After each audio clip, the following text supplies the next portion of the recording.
سارے جہاں سے اچھا ہندوستاں ہمارا، ہم بلبلے ہیں اس کے یہ گلستاں ہمارا، اور مذہب نہیں سکھاتا آپس میں بیر رکھنا، مذہب نہیں سکھاتا آپس میں بیر رکھنا، ہندی ہے ہم وطن ہے ہندوستاں ہمارا۔ حضرات محترم، آج ہمارے تاریخوں کو اس قدر منہدم کر دیا گیا ہے کہ ایسا لگتا ہے کہ اس دیش کو آزاد کرانے میں مسلمانوں کا کوئی ہاتھ ہی نہیں رہا، مسلمانوں کا کوئی رول ہی نہیں رہا، جبکہ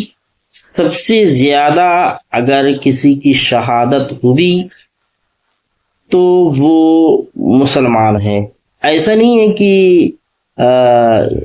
ہندو یا سکھ یا عیسائی انہوں نے دیش کو آزاد کرانے میں کوئی کسر باقی رکھی، نہیں، بلکہ انہوں نے بھی بڑھ چڑھ کر کے حصہ لیا دیش کو آزاد کرانے میں۔ لیکن سب سے اول درجے پر، سب سے اعلیٰ درجے پر جس نے دیش کو آزاد کرانے میں شہادت دی، جس نے بڑھ چڑھ کے حصہ لیا، وہ مسلمان قوم ہے۔ آپ جا کر کے دیکھ لیجئے دلی میں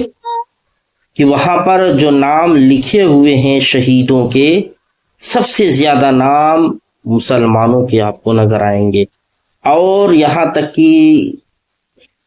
میں نے پڑھا ہے کہ ایک ایک دن میں 80 علماءوں کو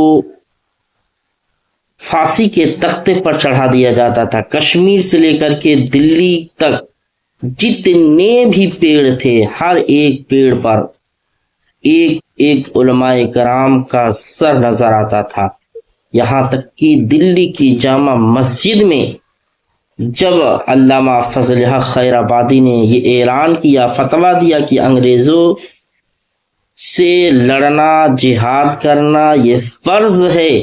تو سبوں نے اس میں بڑھ چڑھ کر کے حصہ لیا اور آزادی کی لڑائی لڑی، اور اس کا نتیجہ یہ ہوا کہ آج ہندوستان آزاد ہے۔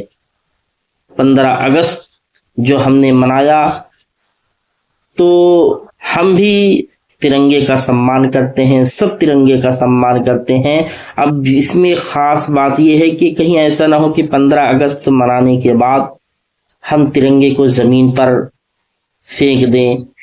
کہیں پر ترنگا اگر زمین پر دکھے تو اس کو اٹھا لینا چاہیے، ورنہ بعض اوقات ہوتا کیا ہے کہ بہت سے مرتبہ اسے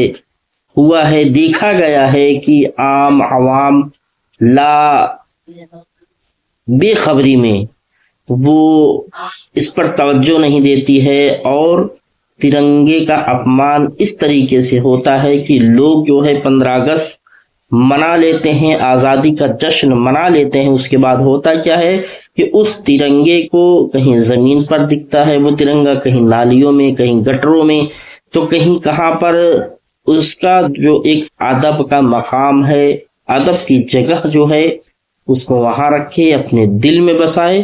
ترنگا ہماری شان ہے، ہماری پہچان ہے، ہماری جان ہے۔ تو او ہندوستانیوں، آپ کو تہہ دل سے 15 اگست مبارک ہو۔ السلام علیکم ورحمۃ اللہ وبرکاتہ۔